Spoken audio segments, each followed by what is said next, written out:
Okay, as you can see right now, what we've done is we're actually getting ready to sheet the bar right here, okay? So what we're doing is we're actually sheeting the bar. We had OSB laying around already, so what we're going to do is we're actually going to sheet the inside of the bar in OSB first. Now, I actually recommend using a marine grade plywood to sheet the bar. 1/4 inch is fine. After we actually sheet the bar in your first sub layer, what you're going to do is you're going to come back. You can see Danny here. Danny's actually putting on a layer of FRP glue. This is FRP glue. FRP is going to be what the health department is going to require for you to install to actually help to keep away mold. It actually stops from moisture getting through and penetrating into your bar.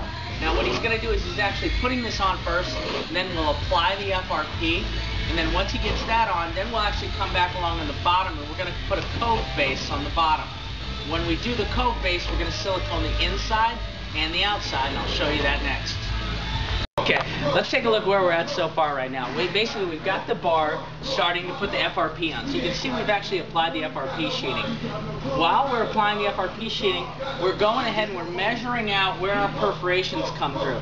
You can see that we've already gone ahead and perforated the bar for where we actually have our sink, our drip that's going to drip into our floor sink, and we actually have all of our soda lines run through here. So actually we've gone ahead, and this is the first stage. Now next thing we're going to do when we come back is we're going to come back and we're going to put a bead of silicone on the bottom line right here and on the top line. That way it won't allow any moisture to get back behind our bar, and that would potentially go ahead and warp our bar die.